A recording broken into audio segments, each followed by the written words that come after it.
Нэг нь мөрөөдлөө орхиж, нөгөө нь мөрөөдлөөрөө амьдарсан. Тэд олон жилийн дараа дахин уулзах үед юу болох вэ?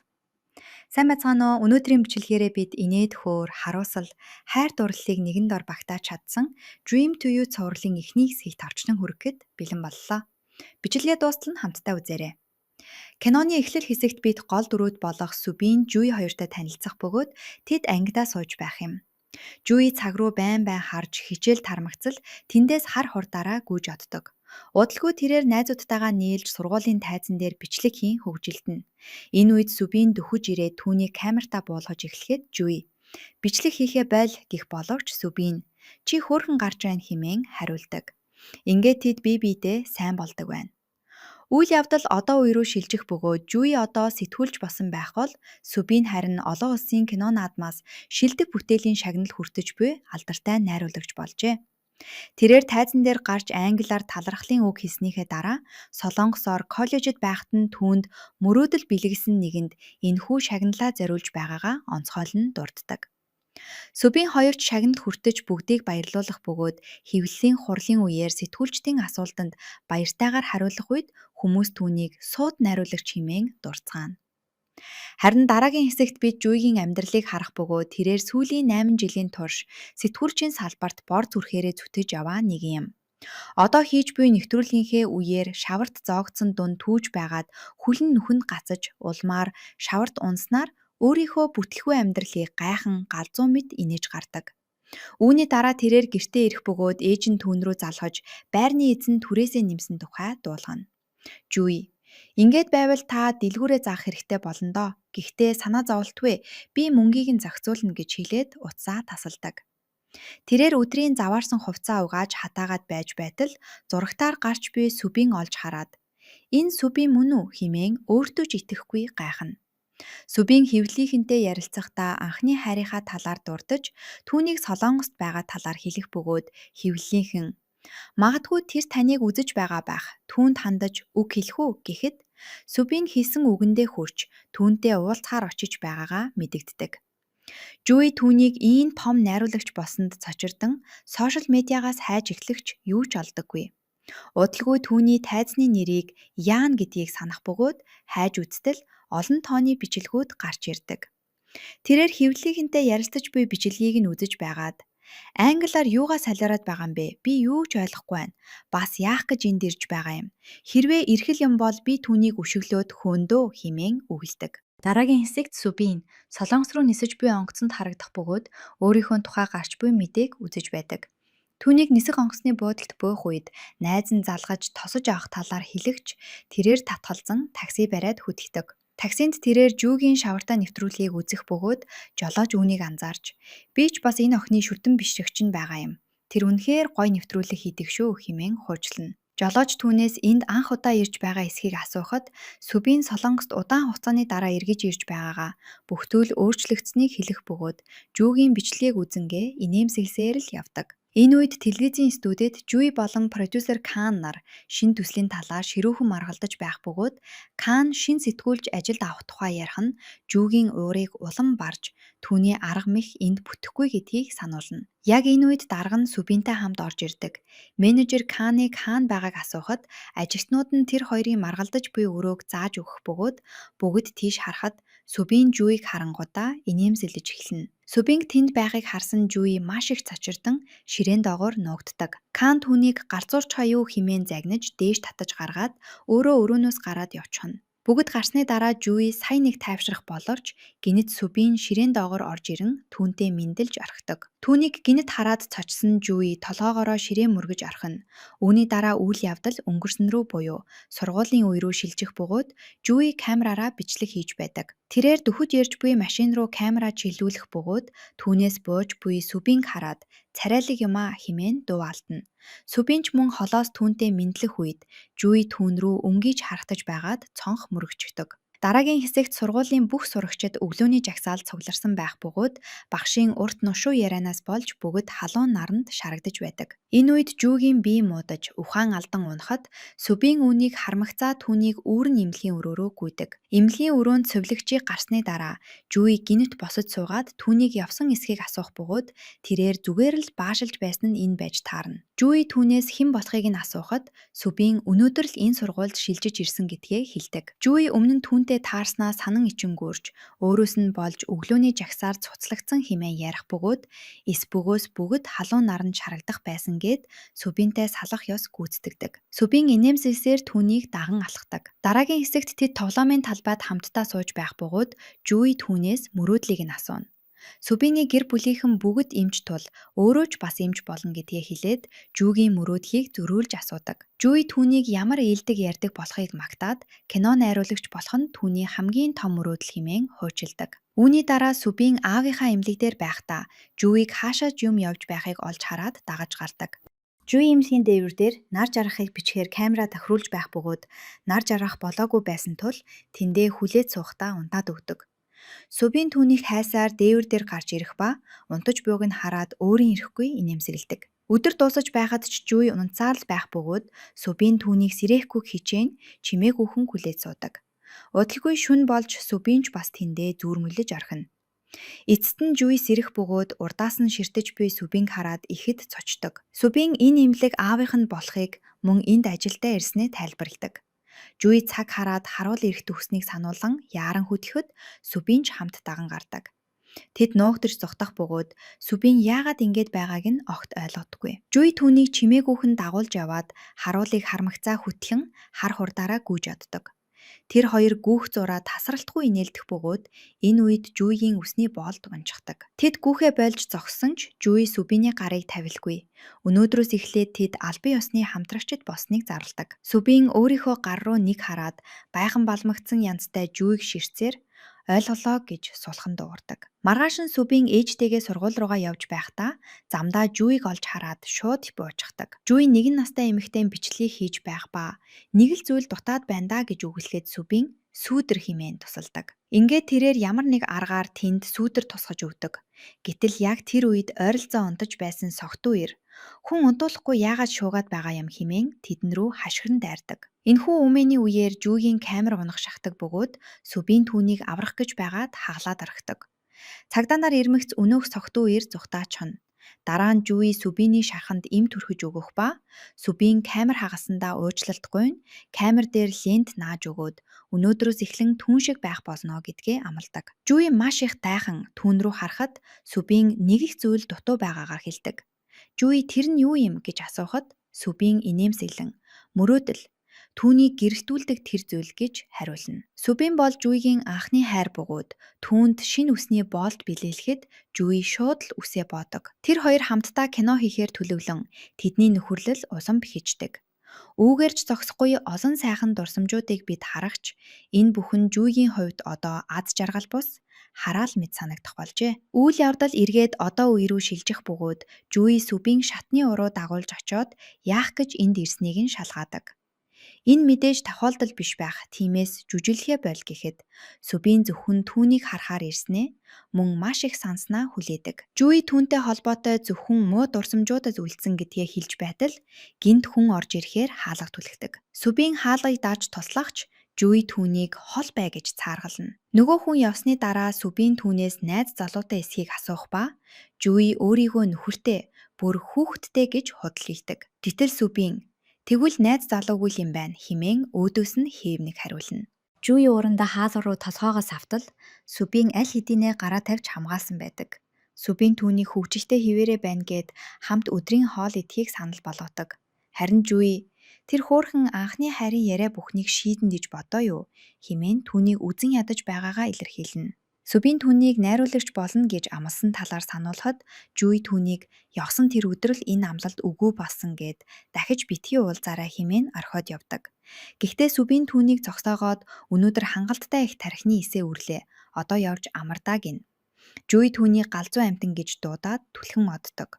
Сүбийн инээмсэглсээр ийм зүйл болох нь тодорхой байсан юм хэмээн үлддэг. Дараагийн хэсэгт Жуи өөрийн сургуулийн найз Жианы гэрт байх бөгөөд тэрээр жүжигчин болох мөрөөд итэж одоогоор хүргэлтийн ажил хийж байгаа нэг юм. Жиан Жуигээс Сүбиний талаар "Тэр найруулагч болсон байна лээ тийм ээ" гэж асууна. Жуи энэ нь түүнд огт хамаагүй мэт дүр үзүүлж "Тэр одоо Сүбин биш, Ян болсон. Харин би өөрөө ямар ч үн цэнгүй хүн болсон" хэмээн гуниглана. Жиан түүнийг үнэхээр мундаг гэд өөрийгөө ингэж битгий доош хийгээрэй хэмээн аргаддаг. Энэ үед зочид буудалд Сүбийн найзуудтайгаа ярилцаж байх ба хажуугаар нь нэгэн охин өмөрөхдөө нөгөө ууртай Яан Солонгост ирсэн гэж сонсноо ярьдаг. Сүбийн түүнд рүү харах ба энэ бол Сүбиний киноны шалгаруулалтад орсон ч англи хэл ойлгоогүй улмаас хасардаж байсан жүжигчин Хана байдаг. Үүний дараа Сүбийн гарч кафед очих ба захиалга өгч байхдаа тэнд хүргэлт хийж яваа Жиантай тааралддаг. Тэд хамтдаа сууж ярилцах бөгөөд Сүбийн түүнийг бүрч царайлаг босныг магтахад Жиан өөрийгөө угаасаа л царайлаг байсан хэмээн тоглоом шоглоом хийцгээдэг. Тэр хоёр Жуигээс болж ширүүхэн маргалддаг бөгөөд Жиан анх Жуйтэй хамт байхад Сүбийн дундуур нь орж ирэн өөрийг нь хүндлэнгийн хүн болгоод зогсохгүй Жуйтэй илүү дотгоссон хэмээн буруутгадаг. Сүбийн түүнээс Жуйгийн утасны дугаарыг асуух боловч Жиан өөрөө олж ав гэд хүргэлтийн ажилдаа гараад явчихдаг.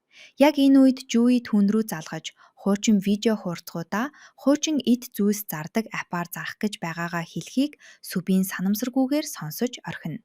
Энэ үед Хана зар сурчлагын зураг авалттай байх бөгөөд туслах жүжигчин нь ослын улмаас ирж чадахгүй болсон байж таардаг. Яг тэр мөчид Жиан хүргэлт хийж яваад тэнд ирэх бөгөөд Хана түүнийг хараад "Царайлаг юм" гээд завтай бол зураг авалтад оролцохыг гуйдаг. Жиан ч зураг авалтад орно гэд бөөн баяр болох боловч Хана түүнийг зүгээр л мөрний хэсгээрээ гарах бөгөөд зурган дээр царай нь гарахгүй гэдгийг дуулгадаг. Ингээд зураг авалт эхэлдэг. Зураг авалтын дараа Хана сэтгүүлд нийтлэгдэхгүй гээд нэгэн зураг Жианд өгөөд салах ёс гүйцэтгэдэг. Жиан Ханагийн том сурчлагын самбар руу инээмсэглэн хараад цааш оддог. Нөгөө талд Сүбийн ап руу орж Жүүхийн ээжийнхэн дэлгүүрийн нэрээр хайлтхийн өнөөх видео хурцгуудыг нь олдог.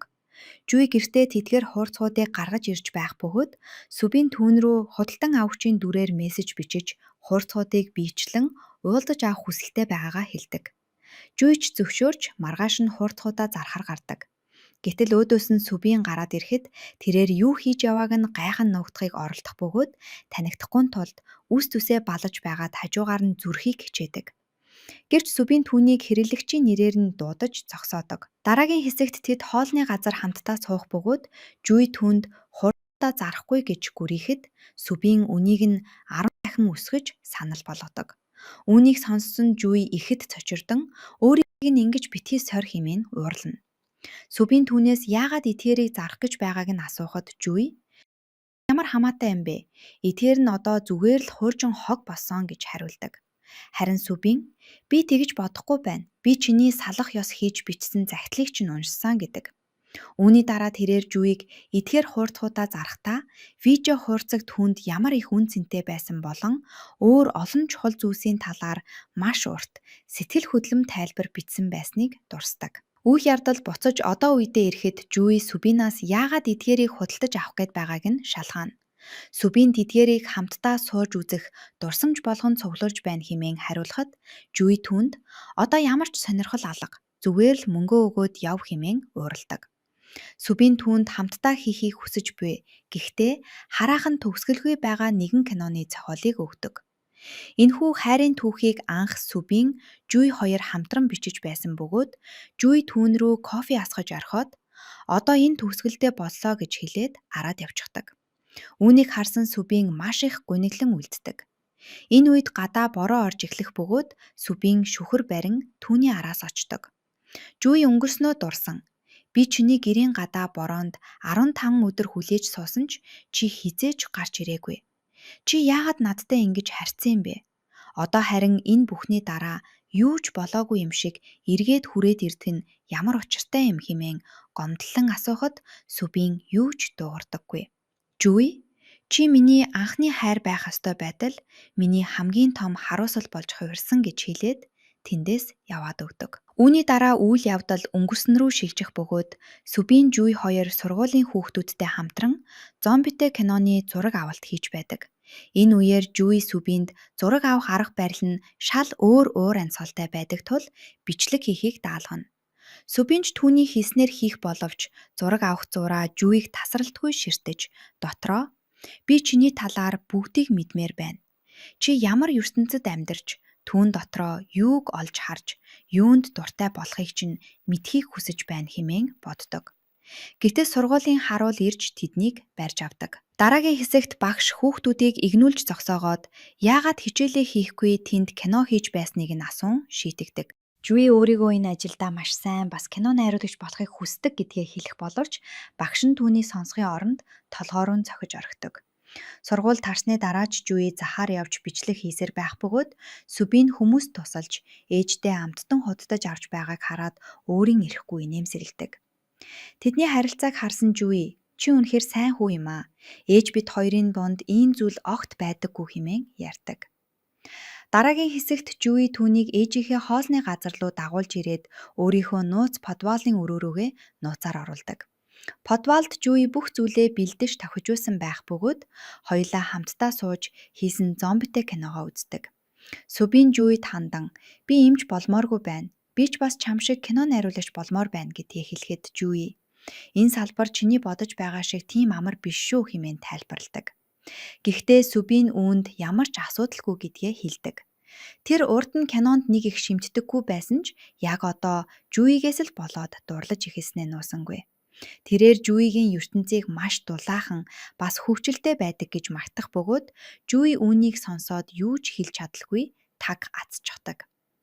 Хүмүүс тарж шөнө орой болсон хойно Жуи Сүбиний хийсэн бичлэгүүдийг үзэж суухдаа "Миний ертөнцийг үзэсгэлэнтэй болгодог хүн нь чи шүү дээ" хэмээн дотроо хайрлан бодож сууна. Маргааш нь Сүбин хичээлээ таслан Жуид баяр хүргэхээр түүн рүү хар хур дараагүй. Тэрээр маш их догдолж зогсолтгүй гүйсээл Жуи залуучуудын кино наадмаас тэргүүн байрын шагнал хүртэх бөгөөд цаашид мөрөөдөлдөө анхаарч заавал мундан найруулагч болно хэмээн баяр хөөртэйгээр зарладаг. Хөтлөгч түүнээс гэр бүлийнхнийг нь асуухад Жуи ганцаараа ирснээ хэлэх яг тэр мөчид гинт Сүбин том цэцгийн баглаа барьсаар тайзан дээр гарч ирж түүнд баяр хүргэдэг. Дараагийн хэсэгт тэд далайн эрэг дээр очиж Жуи өөрийнхөө болон мөрөөдийнхөө тухай Сүбинд тасралтгүй ярьж өгөх бөгөөд Сүбин түүнийг зөвхөн камераараа бичиж авна. Жуи Сүбин рүү харан "Хоёулангийнх нь нэр зэрэгцээд бичирдвэл ямар гоё байх болоо" гэд хамтдаа кино хийхийг санал болгодог.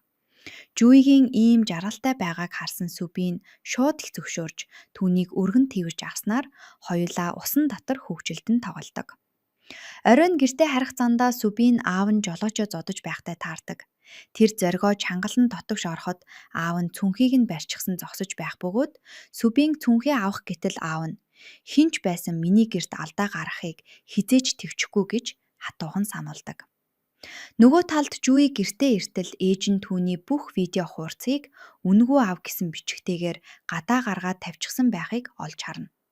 Үүнийг харсан Жуи маш их уурлаж ээжээсээ яагаад ингэж байгааг нь шалгаахад ээж нь "Энэ бүхэн чинь зүгээр л хог байдаг. Тиймээс бүгдийг нь хай" гэж зандчих бөгөөд Жуи ингэж болохгүй хэмээн чин сэтгэлээсээ гуйдаг. Тэрээр ээждээ өнөөдөр 1 сая воны шагнал хожсноо харуулад "Би танаас хизээж юу ч гуйж байгаагүй шүү дээ. Ядаж хүссэн зүйлээ хийхийг минь зөвшөөрөөч" гэж хэлнэ. Ээж нь ч дурамжхан зөвшөөрч хуурцуудаа үлдээх хэрэгтэй болдог. Шүн Сүбин алхаж яваад Жуигийн уйлж байхтай таарах бөгөөд юу басныг асуух ч тэр юу ч хэлэхгүй. Удалгүй тэд далайн эрг рүү явах ба Жуи үнэг усан үзэм хоёрын үлгэрийг Сүбинд ярьж өгөөд "Би тэр усан үзмийг эсгэлэн байна гэд хаяад явчихдаг үнэг шиг болмооргүй байна. Эсгэлэн байсан ч гэсэн түүнийг авахын тулд үхтлээ хичээх болно" гэж хамгаардаг. Битэр Сүбин "Яах гэж үхэх гээд байгаа юм? Зүгээр л над руу залгач. Чиний дуудсан цагт би үргэлж хажууд чинь ирэх болно" гэж хэлэхэд Жуи түүн рүү харан зөөлөн инээмсэглэдэг. Маргааш нь Жуи түүнийг гэртээ дагуулж ирэх бөгөөд тэд Сүбиний хийсэн киног хамтдаа үзнэ. Жуи нэг л зүйл дутаад байгаа нь романтик байдал гэдгийг хэлэх бөгөөд кинондоо романтик хэсэг оруулах хэрэгтэй гэд үнсэлцгийг санаж болгон Сүбин рүү түхэж очдог. Гэвч Сүбин өөрийгөө ахлах ангийн сурагч гэж татгалзахад Жуи ч бас адилхан ахлах ангийнх гэдгээ сануулна. Сүбин Дараа нь би өөрийгөө хянаж чадахгүй байх вэ гэхэд Жуи юуг нь хянана гэж хэмээн гайхна. Сүбийн хоёулаа кино урлагийн сургуульд орсон хойноо үнсэлцэн гэж амлахад Жуи хартаа буруулж хэн тэр хүртэл хүлээж байдгийм гэж ботнох ба Сүбийн зөвлгөн инээмсэглэж суудаг. Дараагийн өдрөөс эхлэн тэр хоёр догтлолоор дүүрэн романтик түүх бичгээр ханцуу шамлан ордог. Удаан хугацаанд шаргуу ажилласны эцэст хоёулаа ядран тэндээ унтаад өгнө. Үйл явдал эргээд одоо үе рүү шилжих бөгөөд Жуи нэвтрүүлгийнхээ зураг авалтын бэлтгэлээ хийж байдаг. Тэр хэн нэгэн ирж явааг олж хартал тэр нь цэцгийн баглаа барьсан Сүбийн байх нь тэр.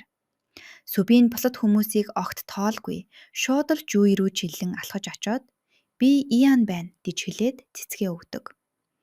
Жуи продюсерээс түүнийг энд юу хийж байгааг асуухад өнөөдрийн тусгай зочин нь Иан гэдгийг дуулгана. Үүнийг сонссон Жуи тэгээ тариачин болох гэж ирсэн юм байх та хэмээн амандаа буртнан. Сүбийн чиний л хүсэл шүү дээ. Надаар юу ч хийлгсэн болно доо хэмээн. Продюсер тэднийг танилцуулах боловч Жуи түүнийг үл тоон цааш яваад өгдөг. Удалгүй бүх хүмүүс Сүбинтэй зураг даруулж шавах бөгөөд энэ үед Жуи холоос атаархангүй харж зогсдог. Дараагийн хэсэгт тэрээр Сүбинтэй хамт байх ба нэвтрүүлгийн үеэр асуух хэд хэдэн асуултаа урьдчилан шалгадаг. Жуи түүнээс та энд юу хийх гэж ирсэн юм бэ гэж асууна. Сүбин инээмсэглсээр Жуи рүү ойртон ирж чамайг л харагдаж ирлээ. Өөр юу байх вүлээ гэж хариулах бөгөөд үргэлжлүүлэн хүссэн зүйлээ асуугаарай. Хэрвээ чи хүсвэл би анхны хайрынхаа талаар ч ярьж өгч болно шүү хэмээн цаашлуулдаг. Жуи сандрах үед Сүбин уруулаа хацгаа болдоо. Би зүгээр л тоглосон юм гэж хэлээд инээмсэглэн цааш алхдаг. Жуи түүнд хандан хэрв чи нэг л илүү үг дуурах юм бол гүйцээ гэж мэд шүү хэмээн аяархан анхааруулах боловч Сүбин хөхөрсөөр яваад өгнө. Дараагийн хэсэгт нэвтрүүлэг эхэлдэг. Жуи эхлээд үзэгчдтэйгээ мэдлээд дараа нь Ианыг танилцуулна. Жуи дотроо дурамчхан байсан ч баяр хөөртэйгээр Ианыг тасралтгүй магтах бөгөөд камер унтрахтай зэрэгцэн буцаад л өнөөх ууртай төрхөндөө ордог. Зураг авалтын дараагийн хэсэгт Жуи Сүбинаас шагнал хүртсэн киноныхын талаар асуудаг. Сүбин тэр тухай яриад дараагийн киногоо Жан Сингийн Хайрын түүх нэртэй романтик төрлөөр хийх болно гэдгээ зарладаг. Үүнийг сонссон Жуи маш их цочирдон Сүбин руу таг ширтэж орхино.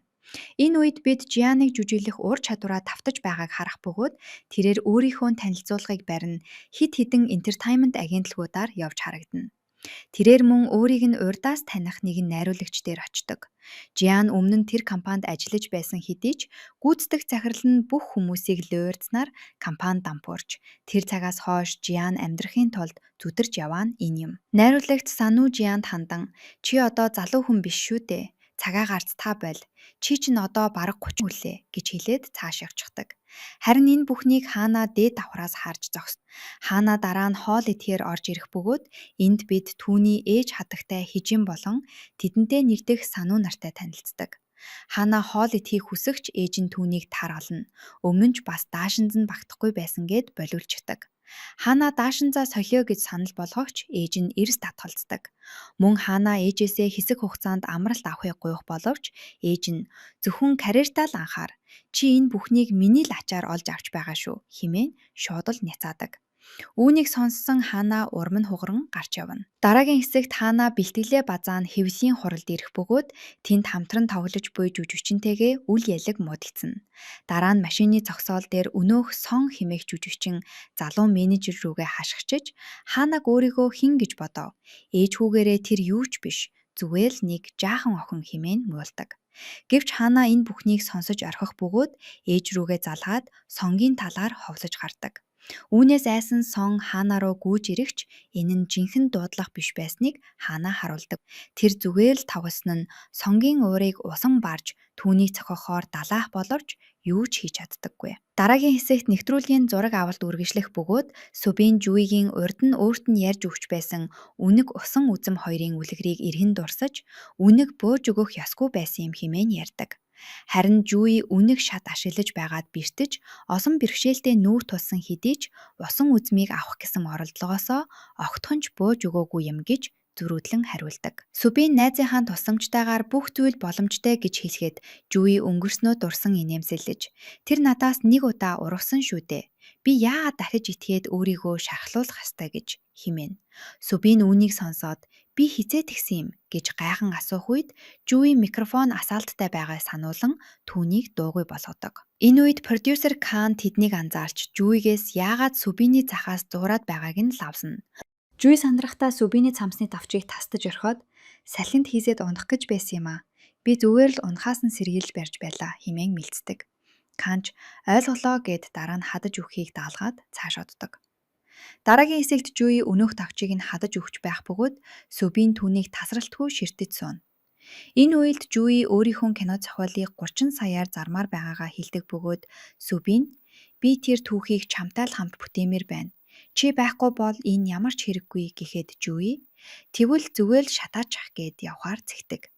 Тэгж Сүбийн "Хэрэв чи намайг мөрөөдлийг чинь хулгайлсан гэж бодож байвал би мөрөөдлийг чинь бас анхны хайрыг чинь эргүүлж өгье.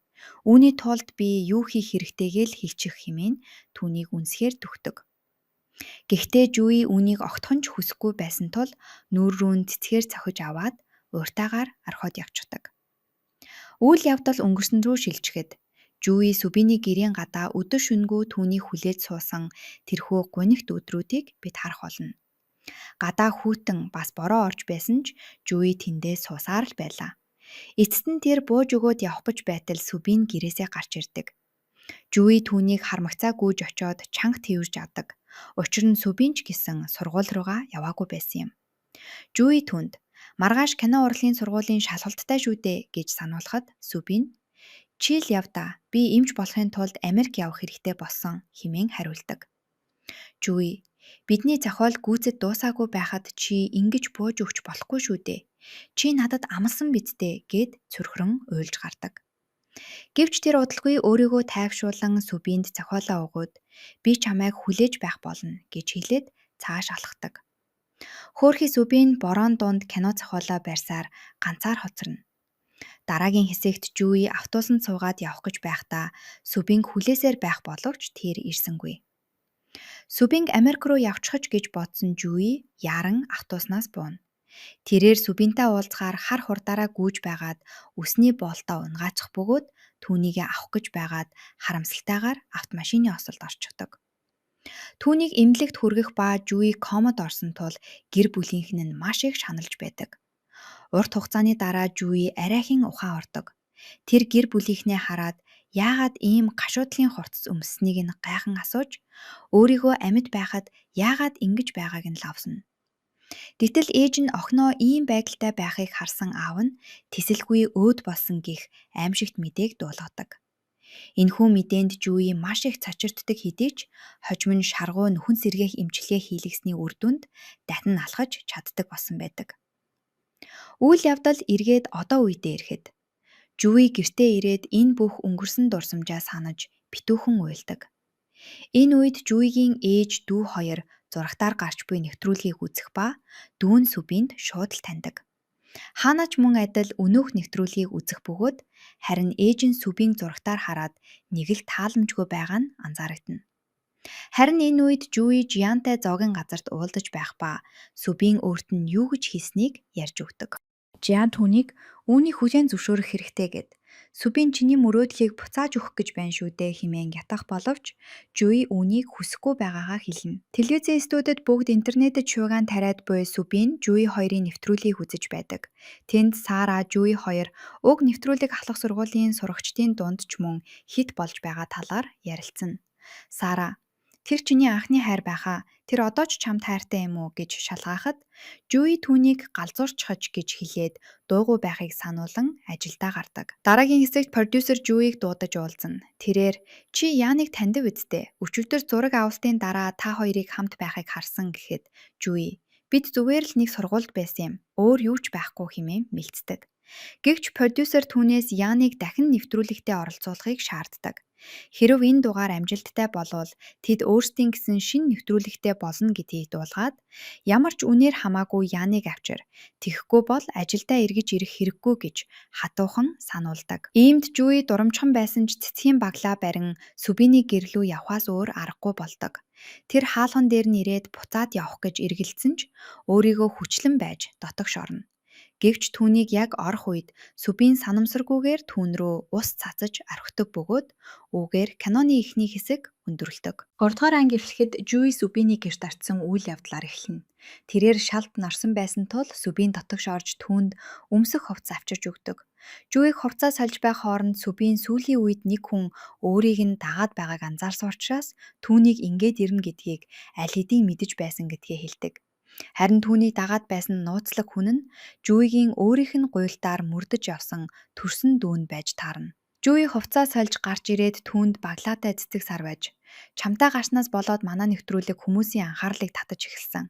Тийм болохоор чамайг дахиад манай нэвтрүүлэгт оролцооч гэж урьж байна" хэмээн шуудхан хэлдэг. Гэхдээ Сүбийн тодорхой хариу өгөлгүй. "Ойлголоо, дараа уулзцгаая" гэд цааш явчихна. Жуиж түүний араас дагаж ятгахыг оролдох боловч Сүбийн гинэт эргэж хараад "Намайг чиний нэвтрүүлэгт орох нь чамд үнэхээр зүгээр гэж үү?" хэмээн сөргүүлэн асууна. Жуиж "Мэдээч шүү дээ, үүний дараа миний амьдрал хамаагүй дээрдэх болно" гэж хариулахад Сүбийн "Продюсер Кан чамд ингэж хэлээ юу?" гэж лавладаг. Жуи тийм гэдгээ хүлээн зөвшөөрөөд түүнийг зөвшөөрөх эсэхийг шалгаана. Яг энэ үед Сүбиний ээжээс өнөөдөр уулзаж чадахгүй гэсэн зурвас ирдэг. Үүний дараа тэр хоёр хоолны газар хамтдаа хооллох бөгөөд Сүбийн Жуигийн хоолноос луванг нь ялгаж өгдөг. Учир нь Жуи луванд дургүй гэдгийг тэр сайн мэддэг байлаа. Жуи түүнээс "Чи яагаад ээжтэйгээ зүгээр л гэртээ уулзаж болохгүй гэж" хэмээн асуухч Сүбийн энэ асуултад хариулт өгдөггүй. Тэдний гарч явах үед продюсер Жуи рүү залгана. Продюсер Кан түүнийг загнаж Сүбийн ямар ч хамаагүй аргаар хурдан зөвшөөрүүл хэмээн шахаж байгааг Сүбийн санамсаргүй сонсож орхидог. Жуи хичээж байна гэж хэлэхч цаад хүн нь огтхонч сонсох шинжгүй байв. Ингээд Сүбийн утсыг нь булаан авч "Хэрэв би энэ нэвтрүүлэгт орвол Жуигийн амьдрал үнэхээр өөрчлөгдөх юм уу?" гэж асуудаг. Жуи утсаа буцааж аваад "Чи чинь юу хийгээд байгаа юм бэ?" гэж сандрахад Сүбийн "Чи амьдрал чинь өөрчлөгдөн гэсэн биз дээ. Хэрэв тийм л юм бол би нэвтрүүлэгт чинь оръё" гэж хэлээд цааш алхдаг. Дараагийн хэсэгт тэд Жуигийн гэрийн гадаа ирнэ. Жуиг явах гэж байхад нь Сүбийн зогсоогоод нөгөө киноны зохиолыг галт нь атгуулан "Энэ одоо чамд байх ёстой байх" гэдэг. Жуи "Хэрвээ би үүнийг чинь зүгээр л шатаачвал яах вэ?" гэхэд Сүбийн "Хэрэв чи төгсгөлийг нь ийм чигээр нь үлдээхийг хүсэж байгаа бол тэгдэ" гэд олон жилийн өмнө юу болсон тухай жинхэнэ үннийг уудлан ярьж өгдөг. Аав нь түүнийг кино найруулагч болох мөрөөдөлтэйг мэдмэгцээ маш хэрцгийгээр зоджээ. Ээж нь түүнийг өмөөрхөөр орж ирсэн ч ээжигээ өөрөөсөө болж зодуулахгүй гэсэндээ Сүбийн түүнийг өрөөнөөс түлхэж гаргасан байна. Аав нь түүнийг мөрөөдлөөсөө бүрмсэн татгалзаж Америк явахыг зөвшөөрөх хүртэх нь өрөөнд түүжиж гадаж гарахыг ч хоригдсон аж. Сүбийн Жуи тандан "Чи надтай өдөр бүр уулздаг байхдаа надаас хизээж бууж өгөөгүй байхад би өөрөөсөө тэгж л амархан бууж өгчихсөн юм да" хэмээн гунигтайгаар хуучилна. Гэвч энэ бүхнийг сонссны дараа Жуи "Надад энэ түүхээ ярьлаа гэд намайг чамайг уучлана гэж бодоо юу? Би урд нь чамайг зүгээр л мөө хүн гэж боддог байсан бол одоо чи бүр өрөвдмөр арчаагүй амтан болж хуйрчээ" гэд зохиолыг шүүрч аваад яваад өгнө. Шөнө нь Жуи нөгөө зохиол руу харж байгаад шууд л хогийн сав руу чулуутчихдаг. Маргааш нь Сүбийн ээжтэйгээ уулзна. Ээж нь хүүтэйгээ цуг хооллож байгаадаа маш их баярлана. Сүбийн гадаадад байх хугацаанд ээжтэйгээ огт холбоо байраагүйдээ уучлалт гуйдаг. Тэднийг салах үед ээж нь "Аавтайгаа ч гэсэн нэг уулзаарай" гэж захихч Сүбийн чимээгүй л зогсно. Ээж нь ч хүүгээ хүчлээд нэмэргүйг мэдрээд цааш явах бөгөөд Сүбийн машиных нь хаалхыг онгойлгож өгөн үддэг. Энэ үед Жуи зам гарч яваад цүнхтэй зүйлсээ асгачдаг. Тэрээр унсан эд зүйлсээ түүж байхдаа Сүбиний бэлэглэж байсан үсний боолтыг олж харна. Яг энэ мөчид түүнд өнгөрсөн үеийнх нь бүх дурсамжууд зурсхийн орж ирдэг. Гэтэл гинт нэг машин түүн рүү хар хурдаараа ирж явлаа. Харин энэ удаад Сүбийн амжиж түүнийг ослоос аварч чаддаг. Жуи айсандаа уйлан Сүбинийг чангаас чанга тэрвэрч авна. Удалгүй тэд автобусны буудал дээр очих ба Сүбийн түүнд ус авчирч өгдөг. Жуи түүнд Би одоо лууг мэддэг болсон. Цаг хугацаа намайг ийм л их өөрчилж. Гэхдээ яагаад сайхан дурсамжууд бүдгрээд харин муу дурсамжууд ийм тод үлддэг юм болоо хэмээн асууна. Харин Сүбин тийм ч учраас л бид сайхан дурсамжуудаасаа чанга зуран үлдэх хэрэгтэй байдгийм гэж зөөлнөөр хариулдаг. Тэр шөндөө Жуи хогийн савнаас зохиолоо буцааж гаргаж ирэн уншаад энэ түүхийг анх хэрхэн бичиж байснаа дурсан сандаг. Уг кино зохиолд хамгийн сайн найзаа хүнөөлгөж зөвхөн өшөө авахыг л хүсэж амьдрах болсон нэгмийн охины тухай гарна. Харин түүний амьдралд нэгэн хүүгүн орж ирснээр түүнд хэрхэн амьдрахыг зааж өгөн охин ч түүнд дурладаг. Гэвч хожим нь тэр хүүгүн өнөөх найзынх нь амийг хороосон хүн болохыг нь охин мэддэг байна. Анх энэ зохиолыг бичиж байхдаа Сүбин би аз жаргалтай төгсгөлд дуртай гэхэд Жуи төгсгөлд нь хоёрынх нь нэг заавал өөхөх ёстой гэж хариулж байжээ. Нөгөө талд Сүбин өөрийн найз болох продюсер Инүүхтэй хамт байна. Сүбин түүнээс би хамгийн анх чам дээр ирж байснаа санаж байна уу? Надад кино зохиолоос өөр юу ч байхгүй байсан шүү дээ. Тэр зохиолыг Жуи надад өгсөн юм. Жуигийн л ачаар би өнөөдрийн энэ зэрэгт хүрсэн. Тийм болохоор л би тэр зохиолыг түүнд буцаагаад өгчлөө хэмээн ярьдаг. Үүнийг сонссон Инүүк гайхан цочирдож чи галзуураа юу? Тэр хэрвээ шууд л хог руу хаячихвал яах юм? Тэгэхэд Сүбин тэр тэхгүй ээ. Энэ зохиол бидний хувьд ямар үн цэнтэй гэдгийг тэр хамгийн сайн мэднэ гэж бүрэн итгэлтэй хэлдэг. Сүбин уг зохиолыг аль хэдийн сканердаж авсан байх гэж бодсон ч Инүүк харин тэгээгүй гэдгээ дуулгадаг. Энэ үед Ханна хормын дайшинцтай зураг авалт хийлгэж байх ба Жиан ч мөн туслах дүрээр тэнд байна.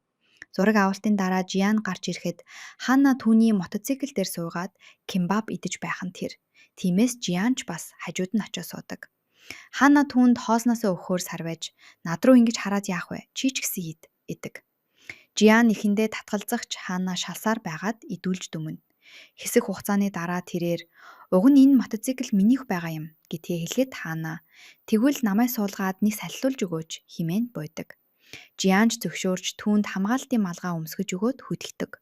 Тэр хоёр мотоциклээр давхиж цагийг үнэхээр сайхан өнгөрүүлдэг. Үүний дараа Жиан Ханнаг буулгаад явах боловч Ханна хамгаалтын малгайг нь өгөхөө мартчихсан байдаг. Шөнө нь Жиан байрныхаа дээвэр дээр гартул нэг охин аль хэдийн ирчихсэн сууж байх ба тэр нь хамгаалтын малгайг нь буцааж өгөхөөр ирсэн Ханна байлаа. Ханна түн рүү харан чи намайг эндээс өдөр бүр хардаг үсттэй. Тэгээд яагаад шүтэн бишрэгч минь биш юм бэ хэмээн асууна. Жиан юу ч дуурахгүй байсанд Ханна үргэлжлүүлэн дашрамд хэлэхэд чи энд яаж яваад ирсэн юм гэхэд Ханна өнөөдөр үнэхээр гоё байлаа. Би өмнө хизээч ийм зүйл мэдэрч үзээгүй. Чи намайг хизээ нэгэн цагт дахиад ингээд салхилуулах уу хэмээн гуйна. Жиан тэгэлгүй яах вэ? Гэхдээ чи яагаад ингэж байгаа юм бэ хэмээн гайхна. Тэгтэл Ханна үннийг хэлэхэд би бүхнийг яаж хийхийг мэддэрч найзтай болох тал дээрээ үнэхээр мөө. Чи миний найз болох уу гэдэг. Жиан инээмсэглэн зөвшөөрдөг. Ханна баярлан малгайг нь сарвайгаад дараа уулзъя гэд гүгээд явчихдаг. Дараагийн хэсэгт хадагтай Инүүхтэй уулзах ба түнд бид хоёрыг хизээ нэгэн цагт хамтарч ажиллана гэж огт бодож байсангүй гэхэд Инүүк би ч гэсэн тэгэж бодож байсангүй. Гэхдээ би чамаас ч гэсэн суралцах зүйл байгаа тул продюсероор хамтан ажиллахыг санал болгож байна гэдэг. Хижин түүнээс тэр зохиол цаанаа нэг далд түүхтэй. Тэр нь анхны хайртай холбоотой гэж сонссон. Надад жоохон задлж болох уу гэж асуухад Инүүк бид одоогоор албан ёсны түншүүд болоогүй байгаа тул би юу ч хийж чадахгүй нь хэмээн. Ойлгон. За яах вэ? Эхний нооргоо бэлэн болмогц надад явуулаарай гэдэг. Үүний дараа тэд хамт гарч ирэх бөгөөд хижин гадаа Инүүхтэй хамт Сүбин ирсэн байсныг гэхдээ дотогш ороогүй андаардаг. Нөгөө талд Инүүк Сүбинд маш их уурлан чи эхний ноорогч нь ч бэлэн болоогүй байхад яагаад хэвлэлийнхний өмнө зохиолынхоо талаар бүгдийг дэлгэчихсэн юм бэ? Одоо ямар ч аргаар хамаагүй чи тэр зохиолоо Жуигээс буцааж авах хэрэгтэй гэж шаарддаг. Яг энэ үед Жуи Сүбин рүү залгаж уулзахаар дууддаг. Инүүк яг сайхан боломж. Одоо очоод тэр зохиолоо аав гэхэд Сүбин Ойлголоо гэд энүүгийг буулгаад цааш явдаг. Энэ үед Жюи продюсер Кан дээр ирсэн байлаа. Продюсер нилээ согтсон байх бөгөөд Жюид намайг гэрт хүргээд өг гэхэд Жюи би таны жолооч биш хэмээн дургуутдаг. Яг энэ үед Сүбин гарч ирээд тэр тэхгүй ээ. Та одоо түүнд үннийг хэлэх хэрэгтэй гэдэг. Сүбин өмнө нь дарагтайгаа ярьж байхдаа Сүбинийг нэвтрүүлэгтээ оруулсны дараа Жюиг ажлаас нь халах төлөвлөгөөтэй байгааг нь санамсаргүй сонссноо сандаг. Үүнийг сонссон Жюи маш их уурлаж Сүбинд хандан би түүнийг гэрт нь хүргэж өгнө гэд авч явдаг. Дараа нь бид Жюигийн маш хурдтай машин барьж явааг харах бөгөөд тэрээр замдаа. Тэгэхээр та нар намайг зүгээр л ашиглаж байсан хэрэггүй хэмээн орхино. Кан айсандаа Жюиг хурдан хас гэж гуйх боловч тэр огт тоодоггүй. Удалгүй Жюи машина зогсоон продюсерийг чирч гаргадаг. Энэ үеэр Жюигийн цамц урагддаг бөгөөд үүнийг харсан тэрээр улам их уурлан продюсерийг машинаас гаргаж шидээд түлхүүрийг нь ус руу чулуудчихна. Дараагийн хэсэгт Жюи зам даган уйлан алхаж явах бөгөөд энэ үед Сүбин ирж түүний мөрөн дээр хүрмээ нөмөргөж өгдөг. Удалгүй тэд зоогийн газар суух бөгөөд Жюи би энэ ажилдаа хизээж дуртай байгаагүй. Гэхдээ амьдрахын тулд надад өөр сонголт байгаагүй юм. Үнэн дээр чи биш, би л хамгийн өрөвдмөр хүн байж гэд цөрхрөн уйлахад Сүбин түүнийг аргатан тайвшуулдаг. Маргааш нь Жюи сэрэхдээ өөрийгөө Сүбиний өрөөнд байгааг анзаардаг. Тэрээр урд шөнө яг юу болсныг эргэн санана. Жюи нилээд согтсон байсан тул Сүбин түүнийг дагаж чи хаашаа явах гэж байгаа юм бэ гэж асуухад Жюи дуулж бүжиглэнгээ цааш алхасаар л байдаг. Тэгтэл гинт тэрээр ойлголоо. Би энэ киног чинь чамтай хамт хий гэд зохиолоо гаргаж ирэн усан доторх чулуун дээгүүр алхаж эхэлдэг. Тэнцвэрээ алдан унах гэж байхад нь Сүбин түүнийг барьж аван өөр рүүгээ татдаг. Энэ бүхнийг эргэн санах үедээ Жюи маш их ичиж чимээгүйхэн гарахыг оролдох боловч гинт хаалганы цаанаас хүн ирж буй чимээ сонсогдмогц буцаад гүүгээд ортол Сүбин аль хэдийн тэнд байж байдаг. Жюи түүнд гадаа хүн ирчихлээ гэд угаалгын өрөөрөө чирж оруулахдаа санамсаргүйгээр шүшүүрээ нээчигдэг. Гаднаас энүүг ирчихсэн байсан бөгөөд Сүбинийг дуудахад тэрээр би шүшүүр орж байна гэж хариулна. Энүүг түүнийг өглөөний цай уухаар хүлээж бай гэд гараад явчихдаг. Тэр хоёр бие биирүүгээ харж байтал Сүбин түүнээс чи юу бодоод байна гэж асуух ба нүд нь хавцсан байхыг хараад алчуураар арчиж өгч эхэлдэг. Жюи ичингүүр нь түүнийг төлөж холдуулаад гарах гэтэл Сүбин гадаа хүлээж бай. Хоёулаа өр чүнийн тазаар ярих хэрэгтэй байна гэд зогсооно. Жюи гаднаас нь маш сандарсан байдалтайгаар хүлээж байв. Сүбиний гарч ирмэгт Жюи би яаж энд ирсэн юм бэ? Би чамтай хамт кино хийх тухай ярьж байснаа л санах юм хэмээн. Сүбин түүгээр даажигнан чи үнэхээр санахгүй байна гэж үү? Чамайг ийм зоригтой гэж би мэдсэнгүй шүү гэхэд Жюи өчигдөр шөнө яг юу хийчихсэн юм бол хэмээн айж балмааддаг. Харин Сүбин чи байшингаа зарна гэд зар тавьчихсан байна лээ гээл өнгөрнө. Үүний дараа Жюи сандран гэрлүүгөө яваад очиход нь аль хэдийнэ байшинг нь худалдаж авах сонирхолтой маш олон хүн цугларчихсан байдаг. Маргааш нь Жюи Сүбиний офис дээр очиж гэрээнд гарын үсэг зурах болно. Гэхдээ зурхаас өмнө тэрээр нилээд эргэлздэг. Тиймээс Сүбин түүнд одоо чамд ямар хэцүү байгааг би мэдэж байна. Надад ч бас ийм л байсан. Гэхдээ энэ бол чиний л түүх шүү дээ. Чи эхлүүлсэн юм чинь чи л дуусгах болно. Тэр үед нь би чамтай хамт эцэг хүртэл байх болно гэж хэлдэг. Үүнийг сонссон Жюи шууд л гэрээндээ гарын үсэг зурдаг. Яг энэ үед энүүг орж ирээд бидэнтэй хамтран ажиллах болсонд баяртай байна гин. Тэгтэл Сүбин түүнд одоо Жюид амьдрах газар байхгүй байгаа тул байрлах газар хэрэгтэй байна гэдгийг хэлдэг. Үүнийг сонссон энүүг өө тэр өдөр зочид буудлын өрөөнд байсан хүн нь чи байсан юм уу хэмээн дуу алдна. Учир нь энүүг Жюигийн гутлыг харчихсан байсан бөгөөд тэр гутал тэнд байсан нь лавтай гэж хэлснээр Жюи бүрч их ичдэг. Дараа нь энүүг түүнд студийг бэлэн болтол чи буудалд байж бай да бидэг. Дараагийн хэсэгт энүүг продюсер Кантай уулзна. Энүүг түүнд чи Жюигийн үлдсэн цалинг одоо хүртэл өгөөгүй л байна шүү дээ гэхэд Кан үүнийг нь огт хүлээж авахгүй. Тэгтэл энүүг Жюигээр өөрийнхөө машиныг бариулахаас эхлээд өөр бусад хувийн ажлуудаа хүртэл хийлгэж байсан бүхнийг нь сануулна. Энүүг энэ бүхэн чинь үнэн биз дээ. Энэ бүхний чинь төлөө чамд хуулийн хариуцлага тооцох гэж байгаа гэхэд үүнийг сонссон Кан маш их айдаг. Энэ үед бид Жюиг зохиолоо бичгээр бүх орчноо тохижуулж байгааг харах болно.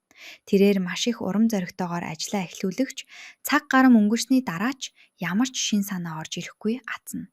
Тиймээс Сүбин түүнд чи хуучин кинонуудаа санаа авах хэрэгтэй байх гэж зөвлөнө. Ингээд Жуи шууд л кино үзэхээр суудаг. Нөгөө талд хаанаг бид харах болно. Сон ирээгүй байсан тул түүний зураг авалт хойшлогдчихсан байв.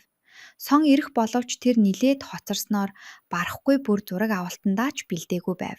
Тиймээс найруулагч түүнийг загинж эхэлнэ. Ингээд Сон Жианыг дуудаж зохиолоо өгөөд өөрийнх нь оронд бэлдэж байх хэмээн орхиод явдаг. Гэтэл Жиан үүнийг маш чадварлаг гүйцэтгэх бөгөөд үүнд сэтгэл хангалуун байсан найруулагч өөрийн дараагийн төсөлдөө дүр санал болгож түүнийг маш их магтдаг. Үүнийг сонссон Сон ихэд атаархан Жианыг гадагш дуудана. Гадаа тэрээр Жианыг дээрлэхэж "Чи миний байрыг пулаахыг оролдоод байгаа юм уу?" гэж дайрж давшлахад Жиан "Энэ чинь худлаа шүү дээ. Та өөрөө намайг оронд чинь бэлдэж бай гэсэн биз дээ" гэдэг. Сон "Энэ одоо ямар гээчийн зам бэ? Ард чинь нэг баян авгаа байгаа юм уу?" хэмээн асуудал яг тэр үед хаанаа гарч ирээд түүний хөл рүү өшүүлэнгөө "Чи яаж зүрхлээд миний найзад ингэж хандаж чадаж байна аа" хэмээн. Дараа нь хаанаа түүнийд ахлах сургуульд байхдаа бусдыг яаж дээрлэгдэг байсан тухай түүхүүдийг нь сүхэн гээд сүрдүүлдэг. Үүнийг сонсоод Сон үнэхээр айж орхино. Тэгээд хаанаа Жианыг хөтлөөд тэндээс яваад өгдөг. Энэ үед Сүбийн Жуи хоёр хамтдаа кино үзэж байдаг. Кинон дээр бороотой хэсэг гармагц хоёулаа ахлах сургуульд байхдаа бороонд хэрхэн хөгжигтэн тоглодог байсан дурсамжаа санаалзана. Үйл явдал өнөө үедээ ирэхэд тэд бие биеэ налсаар унтаад өгсөн байдаг. Хэсэг хугацааны дараа Сүбийн сэрж Жуийг өргөөд оруулах гэтэл тэр бас сэрчдэг. Гэвч Сүбинийг хармагцаа нүдээ буцаад тас анчихна тэр. Тиймээс Сүбийн "Чамайг өргөөд оруулаад өгөх үү?" хэмээн асуудаг. Үүнийг сонссон Жуи шуудхан түүнээс холдох гэж байгаад хоёулаа толгоогоороо хүчтэй мөргөгдчихвэн. Дараа нь тэрээр "Сайхан амраарай" гэж хэлээд өрөөрөөгөө ордог. Сүбийн буудан дээр унтахаар үлдэх бөгөөд тэндээс Жуигийн өсний болтыг олдог. Түүнийг хараад инээмсэглэн гартаа зүгээд онтоно. Маргааш нь Сүбийн Инүг хоёр өглөөний цайгаа ууж суудаг. Инүг Сүбиний гарт байгаа өсний болтыг анзаарч сайхан амарсан эсхийг нь асуухад Сүбийн ч "Тийм ээ" гэж хариулна. Энэ үед Жуи зохиолынхоо санааг олж чадахгүй маш их шаналсан байдалтай байдаг. Ядрангуй уцаа шалгатал Сүбинаас амархыг өдрийн хоолой идэхийг сануулсан. Мөн хит их ачаалал авахгүй байхыг цагсан олон зурвас ирсэн байдаг. Үүнийг уншаад Жуи хэсэг зуур гадагш гардаг. Гадаад итгүүртэй гарсан хоёр ахмад тасгал хийж байх бөгөөд хоорондоо "Залуучуудын ажилгүйд л үнэхээр хэцүү болжээ. Ядчил бид тийм биш байхандаа" хэмээн ярилцсан. Гэтэл нөгөөх нь дуугүй байхыг сануулan Жуи рүү зааснаар хоёулаа цааш явцгаадаг. Жуи араас нь "Би ажилгүй биш шүү" гэж амандаа бовтнаад Жиан руу залхаж ямар нэгэн арга хэмжээн дээр хийх ажил байгаа эсхийг сургална. Дараа нь Жиан Жуи хоёр хамтдаа хаашаа ч юм явж байхыг бид харна. Жуи түүнээс "Чи миний кинонд тоглох уу?" гэхэд Жиан "Надад ямар нэгэн жижиг дүр өгч болохгүй шүү" гэдэг. Жуи хариудна "Би өөрөө ч хийх ёстойгоо хийж чадахгүй байна. Ганц мөр өгч бичиж чадахгүй нь. Тиймээс л хідэн цаас олох гээд энд явж байна. Сүбиний урмыг хугалчихгүй гэхээс маш их айж байна" гэхэд Жиан түүнд урам зориг өгнө хичээгээрэй гэд цааш явдаг. Энэ үед Сүбийн хаалга товшиж байдаг. Тэр Жуиг дотор байгаа гэж бодсон ч ямар ч хариу өгөхгүй байсан тул өөрөө орж үзэхэд Жуи тэнд байсангүй. Нөгөө талд Жиан хүмүүст сүрчигний дээж тарааж байх бөгөөд Сүбийн тэнд очдог. Сүбинийг хараад Жиан огтхонч баярлахгүй. Сүбийн "Намайг хараад ядаж худлаач болов инээмсэглэж болно доо" гэхэд Жиан "Чамтай уулзсандаа огтхонч баяртай биш байна" гэж шулуухан хэлдэг. Яг энэ үед хаанаа тэнд ирдэг. Тэр Жиан дээр ирээд "Чи түүнийг яаж танд юм?" гэж асуухад Жиан "Би түүнийг танихгүй. Бид зүгээр л багтаа хөшүүд байсан юм" гин. Үүнийг сонсоод хаанаа түүнтэй битгий найзлаарай гэж хэлээд яваад өгнө. Сүбинч бас явах гэтэл Жиан "Чи юу ч худалдаж авахгүй юм уу?" гэж асуудаг. Сүбин "Хямдал өдүүлэх юм уу?" гэхэд Жиан зөвшөөрч түүнийг шууд батагш дагуулan ордог. Энэ үед Жуи өнөөх сүрчигний брендийн арга хэмжээг хөтөлж байдаг бөгөөд тус брендийн нүүр царай нь хаана байдаг. Тэрээр хаанаг суглаа суглуулахаар тайзан дээр өрнө. Хаанаа шүтэн биширчдтэйгээ мэдлээд суглааны дугаарыг зарлана. Яг тэр үед Сүбийн тэнд ирж Жуиг хараад буцаад явчихдаг. Дараагийн хэсэгт Сүбийн гадаа түүнийг хүлээн суудаг.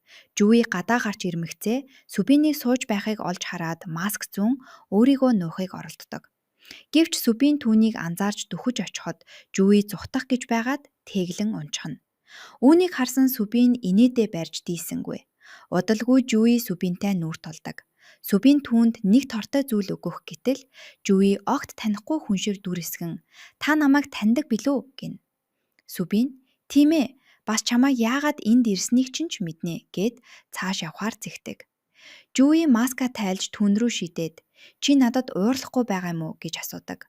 Сүбин хариуд нь "Чи шийдвэрээ гаргасан ч бүх зүйл чиний төсөөснөөр болохгүй байгаа биз? Гэхдээ эн чинь байдрал хэвийн зүйл шүү дээ. Би ч бас чамд хэтэрхий их дарамт учруулчихгүй гэхээс айж байна. Гэхдээ бид хамтдаа маш гайхалтай зүйлийг хийх гэж байгаа. Гайхалтай байна гэдэг зөвхөн бүхнийг төгс хийхийн нэр биш.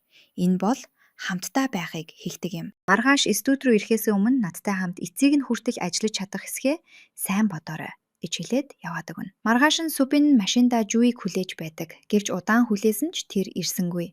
Сүбинийг яг хөдлөх гэж байтал Жуи амьсгаацаар хүрээд ирнэ. Түүнийг харсан Сүбин маш их баярлдаг. Ингээд тэдний аялал эхлэх бөгөөд Сүбин, Жуи хоёр хоёул маш жаргалтай харагддаг. Тэр оройн Жуи ээжтэй Сүбинтэй хамт кино хийж байгаагаа бас зохиолоо бичгээр энд ирснээ хэлдэг. Үүнийг сонсоод ээж нь маш их уурлаж "Чи чинь юугаа хийгээд байгаа юм бэ? Эн чинь зөвхөн баян хүмүүсийн л хийдэг ажил шүү дээ" хэмээн загнадаг.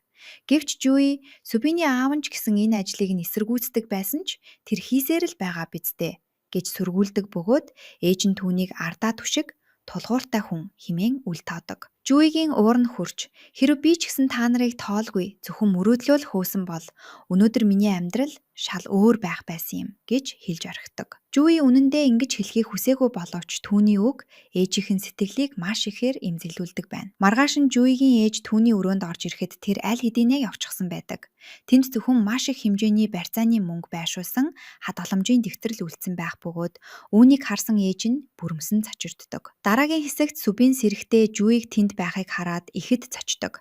Тэрээр "Чи хизээ энд ирсэн юм бэ?" гэж асуухад Жуи "Би гэрээсээ цухтаад ирсэн" хэмээн хэвнэг хариулдаг. Үүний дараа тэд хоёулаа кино зохиолоо хэрхэн бичих талаараа ярилцаж эхлэх бөгөөд бие биеийнхээ хийж буй зүйлийг шууд харж байхын тулд дэлгэцээ хооронд нь холбодог. Жуи бага зэрэг эргэлзэх боловч Сүбин тэд хоёулаа хамтдаа бичих бөгөөд хэн нь аль хэсгийг бичсэнийг хинч ялгаж танихааргүй тийм төгс нийцэлтэй байх ёстойг сануулдаг. Түүнчлэн хооллох, унтах, бас дасгал хийх цагаач хүртэл яг ижилхэн болгохыг санал болгодог байна. Гэвч Жуи дасгал хийхээс бусдыг нь зөвшөөрдөг. Ингээд тэд бүх анхаарлаа төвлөрүүлэн маш ирч хүчтэйгээр яг нэгэн хэмнэлээр ажиллаж эхэлдэг. Дараагийн хэсэгт Жуи Сараатай уцаар ярих бөгөөд найз нь "Нэг дээгүүр дор байгаа эрэгтэй эмэгтэй хоёр хүний хооронд юу ч болохгүй байна гэж хизээж байдаггүй юм" хэмээн цаашладаг.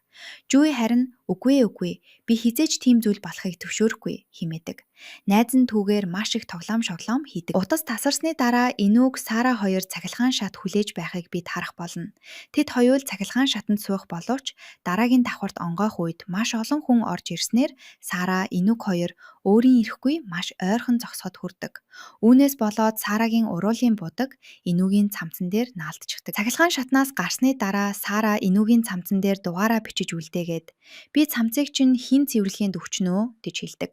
Гэвч тэр ямар нэгэн тайлбар өгдөггүй тул Инүүг түүнийг яг юу хийгээд байгааг ойлгуулгүй гайхширч хоцордог. Үнэндээ Сара энд болзоонд ирсэн байсан хэдий ч уулзсан залуу нь зөвхөн өөрийгөө л магтаад байжээ. Тэр зур Сара Инүүгийг анхны харцаар л таасан тул болзоогоо шууд орхин гарч оддог.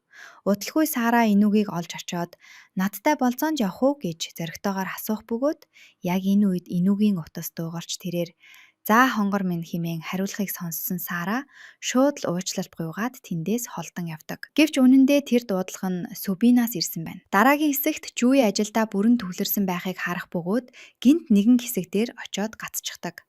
Сүбин үүнийг анзааж түүнд ойртон ирээд "Хаанаа гацчих уу?" гэж асуудаг. Сүбинийг ийм ойрхон байгааг хараад Жуи сандарч эхлэх бөгөөд тэрээр анхаарал нь бүрэн сарниж Сүбин рүү тасралтгүй ширтдэг. Сүбин зохиолыг уншиж үзснийхээ дараа "Яагаад энд гацсан бэ? Үүний дараа хоёулаа үнсэлсэн шүү дээ" гэдэг. Сүбийн кино зохиолын тухай ярьж байсан боловч Жүйд яг л тэдний тухай ярьж байх шиг санагддаг. Энэхүү догдлон мөчийг мэдэрсэн Жүй өөрийн ирэхгүй түүний нүдний шилийг нь авчихдаг. Сүбийн чамд юу тохиолдов вэ гэж асуухад Жүй гинт ухаан орж сандран ичсэндээ хар хурдаараа гүүгээд явчихдаг. Дараагийн хэсэгт Жүй нэгэн кафений гадаа суун зохиолынхоо дараагийн мөрийг бичихийг оролдох боловч дэлгэцэн дээрээ зөвхөн ингээд тэр хоёр үнсэлцэх болно гэд зөндөө олон цэг тавьж орхидог. Энэ үед Сүбинч бас зохиолоо уншиж байх бөгөөд тэрээр инээмсэглэж нөгөө олон цэгийг арилгаад нэг зүгэл бичиж эхэлдэг. Үүнийг харсан Жүй лаптопоо тас хаагаад буцаад гүүхээр босож оддог. Урт хугацаа өнгөрсөн ч Жүй эргэж ирэхгүй л байдаг. Тиймээс Сүбийн цонхоор хартал гадаа бороо орж байх нь тэр. Тэрээр Жүй рүү залгах боловч утас нь унтарсан байдаг. Удалгүй бид Жүйг тэдний анх зохиолоо хамт бичиж байсан хамгийн дуртай газраа сууж байхыг харах бөгөөд яг энэ үед Сүбийн түүнийг хайсаар тэнд хүрээд ирдэг. Тэд бие биерүүгээ ширтэлцэн улмаар Жүй түүн рүү хар ирчээрээ гүүх бөгөөд Сүбийн ч мөн түүний өдөөс гүйдэг. Ингээд Жүй Сүбинийг үнсчихдэг. Үүнийг харсан Сүбийн маш их цочирдох хэдий ч зөрүүлээд түүнийг үнсдэг. За, киноны 2 дугаар хэсэг дуслаа. Хэрэв та дараагийн хэсгийг үзхийг хүсвэл комент бичиж сувагтаа subscribe хийгээрэй.